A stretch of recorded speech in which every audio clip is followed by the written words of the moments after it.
Okay, we're right back again. This is Paul and Jay. We're going to move right into this material. This is probably the most exciting part, and you're going to enjoy what Paul has to say. You may not like what he's going to say. You may not even agree with what he's going to say, but he is going to say it, and you're going to respond, and that's where you're going to engage you with him in the comments at the bottom. So right back to Paul. This is now the historical scenario that you're now going to show just what was happening there in the 7th century to help us understand how really all of this took place, because we don't trust the 9th and 10th century. We do trust the 7th. I've asked you to go to the 7th century, and now you're going to give us that scenario from that period in that place. Over to you, Paul. Okay. Right. Well, the Romans had destroyed the Jerusalem temple in AD 73 and had forbidden Jewish worship on the site from that time onwards. And of course, the Roman Empire, pagan Roman Empire, then later converted to Christianity. But the Jews had never been allowed to return to Temple Mount, and they'd generally been treated very badly by the Byzantine Empire. So from a Jewish perspective, the longing to return to Temple Mount must have been extraordinarily strong, possibly the thing that kept the Jewish people together, the hope and the belief that one day they would return to Jerusalem. So from 602, we have the outbreak of the Byzantine-Sasanian War. This is that little triangle that you see appearing on the screen is a quarter of the Sasanian flag, if anyone doesn't recognize it, and the little flag with the cross and the 4 look like letter B's, that is the Byzantine flag, which is flying proudly over Jerusalem. So 602, Khosrow II declares war on the Byzantine Empire, and he invades from the east. Now, 614, there seems to be something that I call a Jewish revolt. It's the historical sources are a little bit murky. It's reputedly led by somebody called Nehemiah ben Hushiel, although there are people out there who do deny that Nehemiah ben Hushiel even exists, that he might be a later pious creation. But anyway, there is a Jewish revolt in Jerusalem. There's street fighting, and the Byzantine authorities lose control of the situation, and there is door-to-door fighting between Jews and Christians. And there is a suggestion that the Jews had retaken Temple Mount and had started to practice their worship for the first time in over 500 years. They're now able to pray on the site of their temple. The rebellion is crushed in very short order by the Byzantine authorities, or the city authorities. By this stage, they're besieged by the Sasanians, so it might not be really accurate to call them Byzantine authorities anymore. But the rebellion is crushed, and the surviving Jews, according to Sebeos and the Chronicle of Sebeos, the Armenian history, the surviving Jews, he says, leapt from the walls and disappeared into the hinterland. So they are the Byzantine flag now flying over, or the Sasanian flag is now flying over Jerusalem. 614, the Sasanian Empire captures Jerusalem. This is about midway through the Byzantine-Sasanian War. The Sasanian army is marching. It captures Damascus in 614, and there are Byzantine, or you might call city authorities. There'll be some administration going on, and the Sasanians are really wielding the power at this stage. I think I'm reading at the moment the Last Great War of Antiquity, which describes a Sasanian delegation in Jerusalem, and the city authorities are anxious to cooperate with it as much as possible.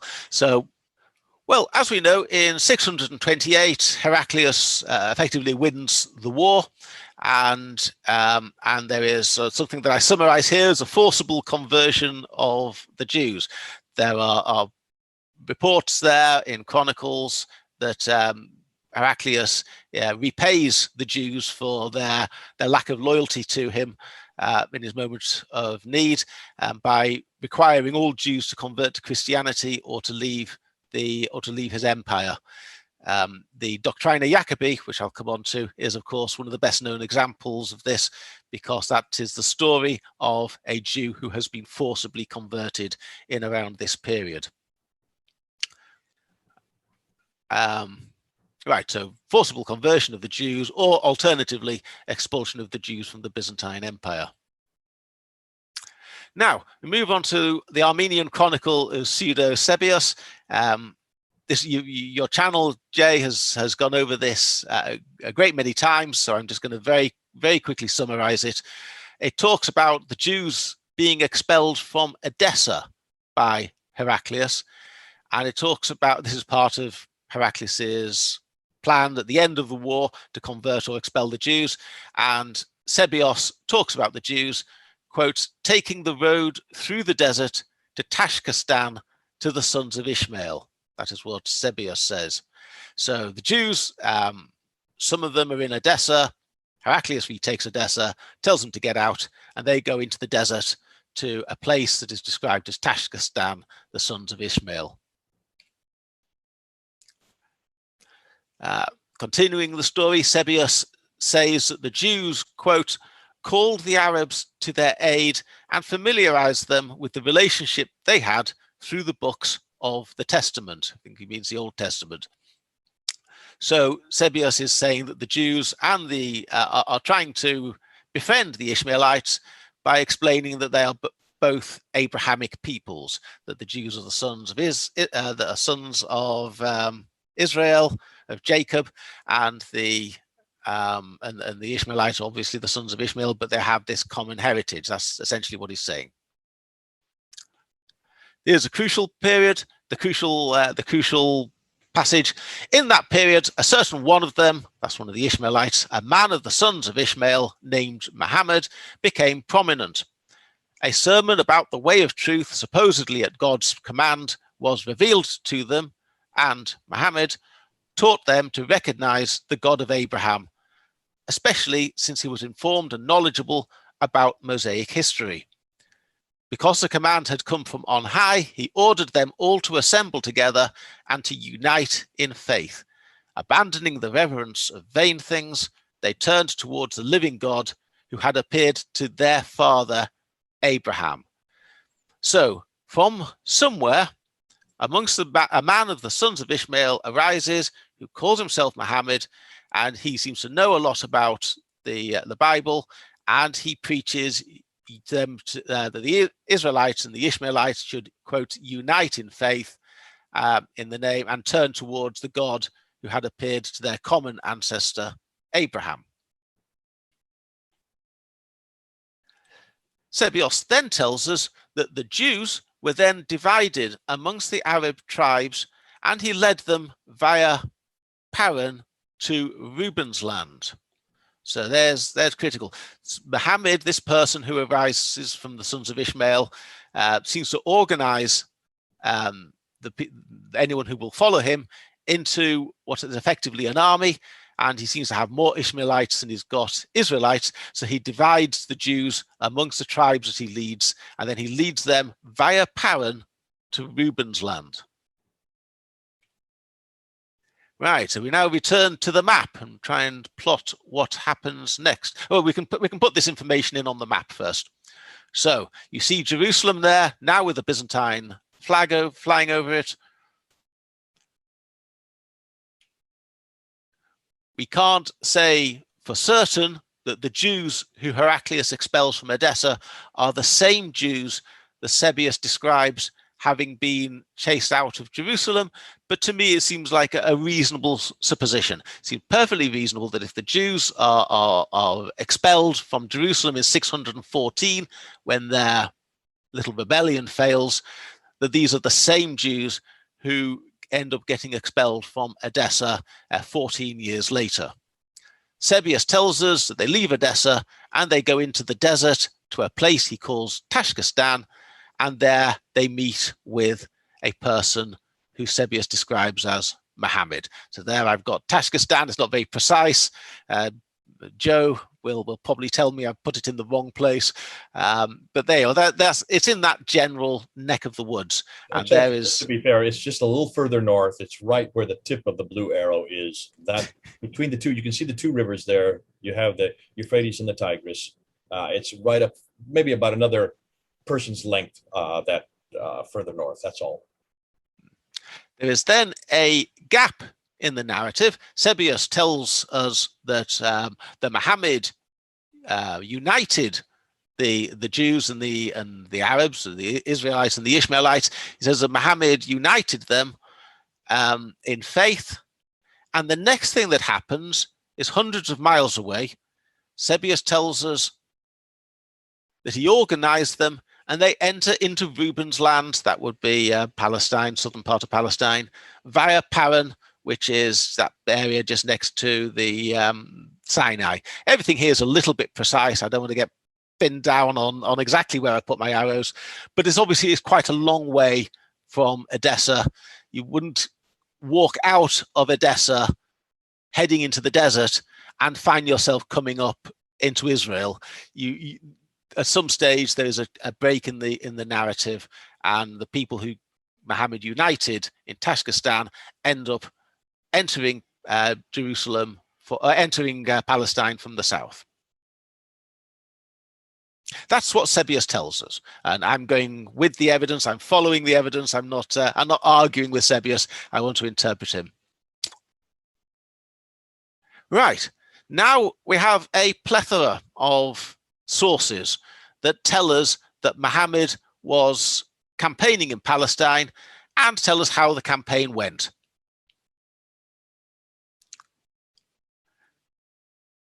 I should say the most controversial part of my video probably is that I suggest that Muhammad was based in Yathrib. This is part of the traditional narrative, but I see no reason to dismiss it out of hand. Because something is told by the 9th and 10th century sources doesn't mean that it's necessarily untrue. I would say that Yathrib is referred to as a base in the Quran. It's Surah 48. It's also referred to in the Constitution of Medina. It's also referred to in the Khuzestan Chronicle and in the common Syriac source of the Chronicle of Theophilus. So it's an optional part of my narrative. You don't have to accept that it's. I know Jay disagrees. One doesn't have to accept. Here, just to help people out, you are going to get some kickback on this. The Surah 48:24 is Mecca, not Yathrib. It doesn't refer to Yathrib. It refers to Mecca. The other ones that you're referring to, and remember, these are all from the 9th and 10th century that he's getting his material from, your sources from. So that's not a problem. We can leave it there. But I think you will, and again, people do come back to Paul on this, see what he says, because he will try to respond to it. But nonetheless, continue on. This is good. This is the kind of stuff we want to hear. Okay, well, you can take or leave Yathrib for these purposes, but Sebius definitely tells us that Muhammad ended up somewhere south of Edessa, and he ends up entering Palestine from the south. And Yathrib, it doesn't seem to me out of place that might be somewhere that he might use sometime in between 628 and when his campaign seems to start in the 630s. Except that there's nothing going on down there. There are no civilizations, there are no peoples, and there are just little hamlets. It'd be odd why yes, far south. Anyhow, a good place to prepare your forces, good place for training, Jay, maybe. Quite possible he came up by boat. I don't rule out there are seafaring verses in the Quran. You got to remember, you haven't watched our videos on what we now know about the Red Sea. All of that happened on the African coast. There was nothing on the Arabian coast. Again, Jeddah did not exist, so you can't use the sea there. Jeddah was not introduced until the 8th century. Yeah, but let's move on to what we know then. Let's start with the evidence. Let's follow the evidence. If you don't like Yathrib, let's leave Yathrib out of our equation. But let's look at the evidence. Well, one piece of evidence is a ruined mosque at a place called Ayla, also called Aqaba, which is at the top of that inlet in the southeast of the Sinai Peninsula. This is a very early mosque. It's quite possible that its Qibla actually faces to Sinai, which is very strange. It's one of the very few mosques that we don't have any supposed date as to when it was built. Most of the mosques that Dan Gibson talks about in his book and on his website, he can say, well, this was apparently built by such and such a person at such and such a time. We can't know that that's certain, but we normally have a story for it. The Ayla and Aqaba Mosque, no one knows when it was built. It looks like it was very old to me, and it could be. In fact, the fact that it points to Sinai seems to me to make it very, very old indeed. And this is exactly at the point where one might expect an invader coming up from Paran might stop and establish some sort of bridgehead, whether he comes by sea or whether he comes by land and wants to have some access to the coast. It seems like a reasonable place that a military person might want to seize. A rather strange, rather bizarre coincidence. Can I just interject? Yeah, at this point, another thing that you could point out is that almost all the trade that came up through the Red Sea via the African coast then made two branches. One went up through Egypt, which would be towards the west, and the other went up the Gulf of Aqaba. Exactly what you're saying to what is today Elat, which would be part of Israel. Yes. And that would make sense then that if they are coming up by sea, they would not be coming up on the Arabian coast. They'd be coming up Gulf of Aqaba, past the Tiran Island, up to the north, and then from there they would hit land and head on up towards Jerusalem. Well, that wouldn't surprise me in the least bit, Jay. That's not that wouldn't be any problem at all for my thesis. The Quran contains quite a bit of Ethiopian vocabulary at this stage, particularly the word Raman. Seems to enter into the Quran at some midway point. About half of the Quran surahs refer to Rahman, and about half don't. So it's quite possible that he had contacts with Ethiopia at this time. The one thing that I make a note of there that's a rather strange coincidence is this name Aqaba, because it is traditionally said that there was a pledge of Aqaba. That is where some Jews pledge allegiance to Muhammad. And it does, I take it no further than that it's a rather strange coincidence that the traditional Islamic narrative talks about, not the Jews, it talks about a group of converts pledging allegiance to Muhammad at Aqaba, and here you have a very early mosque at a place called Aqaba. I make no more point on that. It's just a strange coincidence. The first fairly definite reporting we have of Muhammad is, of course, Thomas the Presbyter, who writes that in 634, in February of 634, he describes a battle in Gaza between the Romans and what he calls the Taye of Muhammad, the Arabs of Muhammad. And he describes that the Taye have ravaged the whole region. So one sees the beginnings of a pattern developing here. That's exactly where one would expect the sort of region would expect the fighting to start for somebody who is entering the land of Reuben from Paran, which is what Sebios says. So if you came in via Reuben's land, which I assume is in the south of Palestine, you'd expect somebody might well capture Ayla or Aqaba as a strategic port, and then a line of communication, source of supplies, and then move on to do a bit of raiding around Gaza, exactly what one would expect.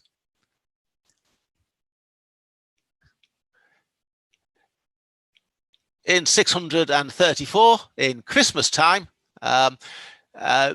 Sophronius describes in his sermon, his Christmas sermon that year, that he is unable to celebrate Christmas Mass at Bethlehem as he would like. The reason for this is because he says the godless Saracens have captured Bethlehem. So in February, they're in February, they're in Gaza, and by Christmas time, they've worked their way up to Bethlehem. And Bethlehem, of course, is only a few miles. I think it is 6 miles. It's fairly close to Jerusalem. So by this stage, they are camped on the lawn, as it were, outside their military objective, as I would say. Now, the next written source, we can't really fix a precise date or a precise place on what it says, but this is the Doctrina Jacobi. Most people, by which I mean Stephen Shoemaker, thinks that people who follow him think that the Doctrina Jacobi was completed by 640, but before 640, so it's quite a contemporaneous or near contemporaneous source. And this describes somebody called the Candidatus being killed by the Saracens. The speaker, which doesn't concern us for these purposes, says, "I was at Caesarea and I set off by boat to Sycamina. The people were saying the Candidatus has been killed, and we Jews were overjoyed, and they were saying that the prophet had appeared coming with the Saracens, and he was proclaiming the advent of the Anointed One, the Christ who was to come." I don't want to get bogged down in the precise details of what this says, simply to say that there is evidence here that the Saracens are militarily active in this region at around this time, and that they're not just militarily active, but they've obviously got a religious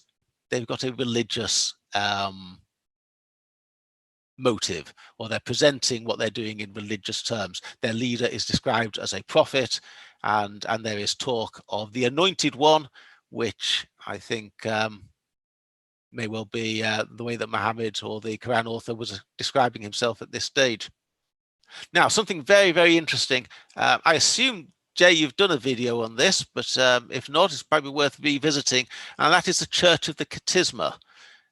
This Stephen Shoemaker, in an article called Christmas in the Quran, has demonstrated that the Quran author, or one of the Quran authors, was familiar with this church.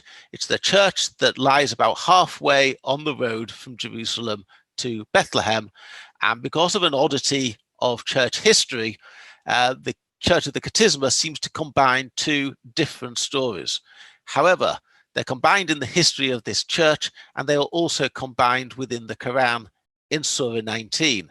And Stephen Shoemaker makes, I think, a compelling case that this isn't a coincidence. This would only be because the Quran author was familiar with this church. That is why he would combine these two stories. So if you're not familiar with it, look it up. Christmas in the Quran by Stephen Shoemaker. No connection to the book Christmas in the Quran, which is by Ibn Waraq, which is something completely different. Then we have the British Library Gospel fragment, which describes battles involving Muhammad up in Galilee. It's in a very poor state, or lots of words missing from it, but you can make out that there's somebody called Muhammad the Tayi, or there's something of Muhammad, and we know that there are battles going on. And from the traces that are contained in this fragment, it's been pinned down to 637. So, at the conclusion here, I would place Muhammad pretty much in control of the Jerusalem environment. I don't think that Muhammad, I don't think the Quran author, the principal Quran author, captured Jerusalem. That's another story. But what I do say is that if you look at this evidence, if one looks, even if one dismisses Yatrib, if one looks at the rest of the evidence, the early Ayla Mosque, the Thomas the Presbyter, the Doctrina Jacobi, Sophronius, the Gospel fragments, there is ample evidence, the Church of the Katisma, there's ample evidence that the Quran author was active around Jerusalem at around this time. And of course, Jerusalem itself falls in around about 637 and 638. So although the historical sources aren't great, and although nobody has actually sat down in the ancient world and written down what happened in a form that has come to us in the present day, Nevertheless, I would say what you have here is a clear historical trail, a trail that you can follow of Muhammad or the Quran community.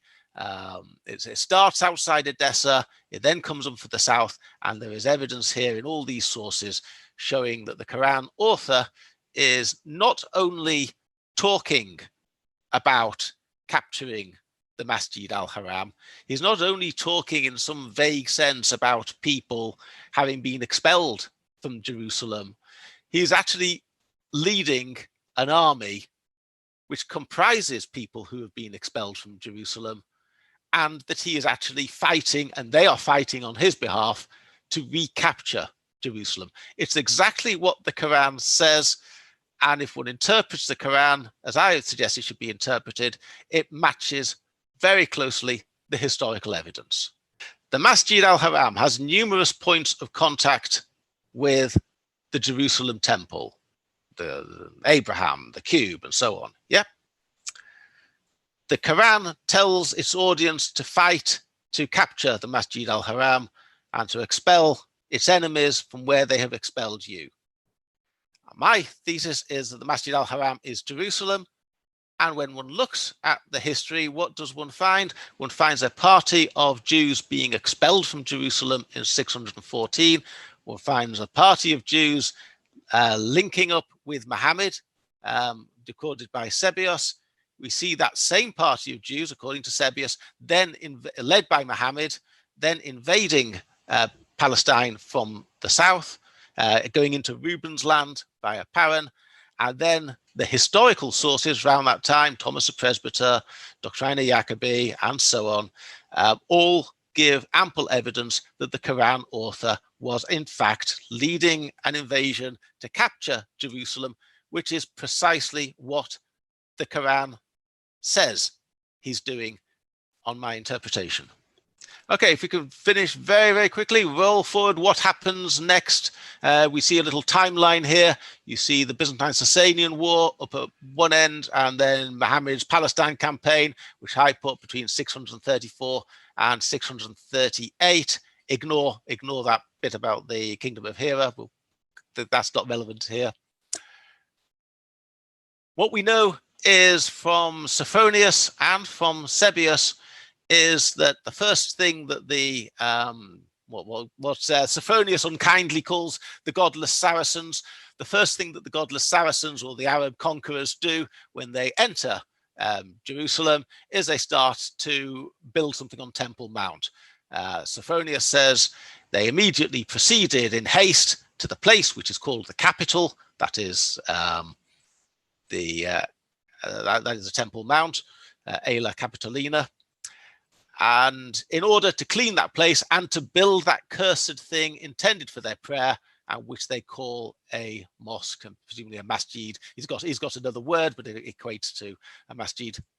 And you see there's Pseudo-Sebius from 30 years later and writing from Armenia. He says something that's a little bit different, his story. So Sophronius is more to be preferred, but Pseudo-Sebius says, locating the place called the Holy of Holies, they constructed the temple with a pedestal to serve as their place of prayer. This is the Jews, the Jewish rebels, but the Ishmaelites envied the Jews and expelled them from the place and named the same building as their own. So there is a disagreement about who laid the first stones, but the gist of it seems to be the same, that the first thing the conquerors did was to build a place of worship on Temple Mount, which is exactly what I would say one would expect the Quran audience to do, given its incentives to people to fight to capture Jerusalem in imitation of the Israelites of old. Then, as we know, Mel's has shown that there was an earthquake somewhere along these lines, and the next thing we know is from the traveller Arculf, who writes, where once stood the temple, the Saracens now have a quadrangular prayer house. The building, it is said, can accommodate 3,000 people at once. So this is Arculf giving his account to the Bishop of Iona in between 670 and 680. So from the initial shrine, it appears that they now have a very extensive place of worship built. And then, of course, about 10 years after that, or 10 or 20 years after that, we see Abd al-Malik building the Dome of the Rock. Again, this magnificent, splendid shrine over the very place that one would have thought was the Holy of Holies, and the tomb. The place where Abraham was due to have, or was told to sacrifice his son. So what one sees here is a pattern that the Arab conquerors treat Jerusalem as being the focus of their spiritual landscape, their sacred landscape. They are looking at Jerusalem. They're building a shrine there, and then a prayer hall, and then another shrine, and this is obviously Jerusalem is where they are thinking about. This is all, as Jay, you know very well, this is all 100 years or so before we have any real, or not quite 100 years, getting on for 100 years before we have any reference to Mecca in the Hijaz. Yeah, absolutely. Okay. So last slide, just to very quickly wrap up. Multiple points of correspondence between the Masjid al-Haram in the Quran and the Jerusalem temple, supported by other Quranic references to Jerusalem. Dozens of them, more than you can wave a stick at. The concern with Jerusalem temple completely supports the Quran's key themes. It's where Abraham, it's where Moses, where Jesus, they would all, if you ask them, knowing what we now know, they would say that it was Jerusalem that was a holy place of worship, not anywhere on the Arabian Peninsula. The historical sources show that Muhammad was indeed campaigning to capture Jerusalem, and indeed did capture Jerusalem, exactly as, or his people, his army captured Jerusalem, exactly as the Quran would lead you to think if the Masjid al-Haram was the Jerusalem temple. And the Arabs' focus on Temple Mount from 637 to 692 shows that Jerusalem was of the utmost religious importance to them long before anyone mentioned Mecca.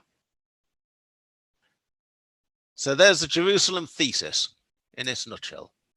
You've done a great job. Okay, let's unshare your screen. Well, thanks so much, Paul. You said some things here that are going to be disputed by others. Not everybody would take the view that this is a Mecca. This is Muhammad, who is way up there, that would take the view that he actually comes from Yathrib, and that he actually was involved in all of these different places. You've heard Joe's thesis, you've heard Mel's thesis. They believe that this is Omar or Amr or Ambrose, or this could even be Nehemiah ben Hushiel. There's lots of different people that could have taken on this mantle named Muhammad, because Muhammad was a very common name. It was used by lots of individuals, and it would be a title that would have been engendered for people who were, and as you notice, were leaders. But you have really given us a good overview. This is an overview of your position. I don't think too many people will dispute that much of what we're seeing in the Quran can be found in Jerusalem and surrounding area. I don't think that's the controversy. I think the controversy is going to come out with what you did in the later slides there when you talked about this man Muhammad.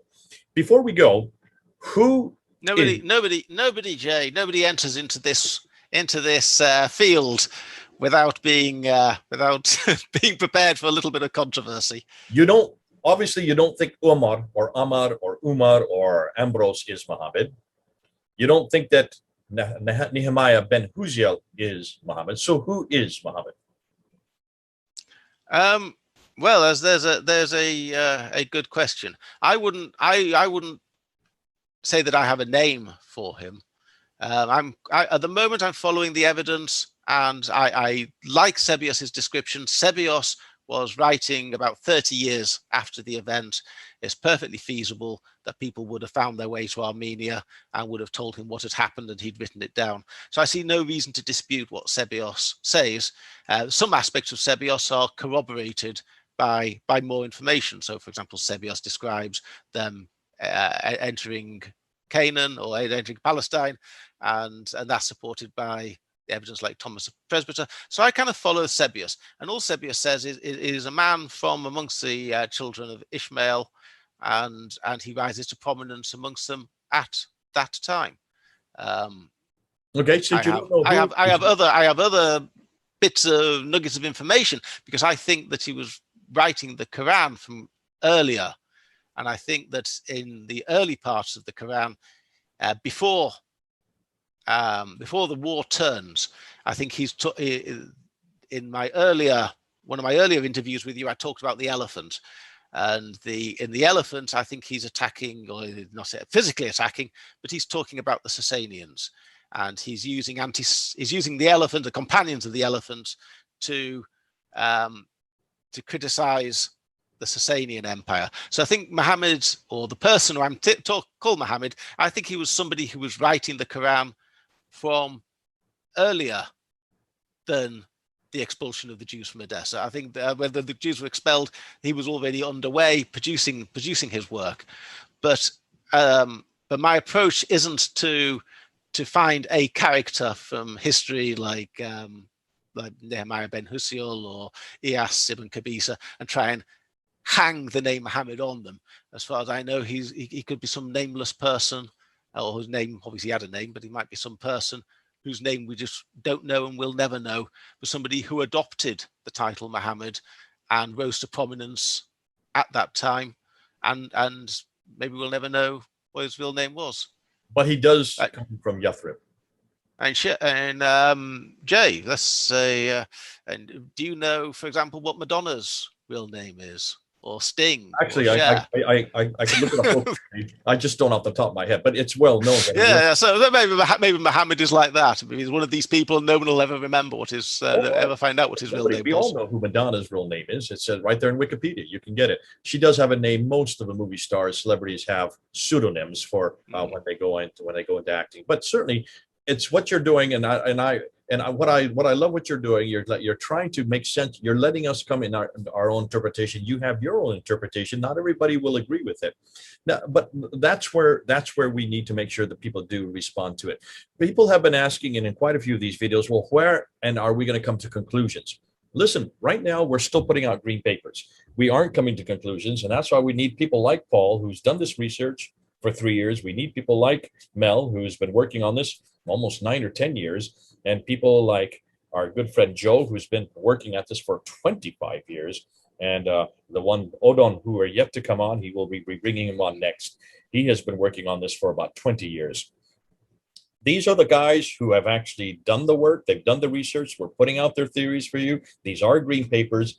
We will come to conclusions in time, but as we talk back and forth and as we discuss and as we engage on this material, you start coming to conclusions, start telling us what you think is happening, because that's how we then all work together as a team. God bless you. It's so good to have you here, Paul. Yeah, thank you very much for having me, Jay. It's always a pleasure to have you. We'll have you back again, because we're still not finished with you and your interpretation. This is Jay and Paul then. 3 miles apart, 3,000 miles apart. Over and out.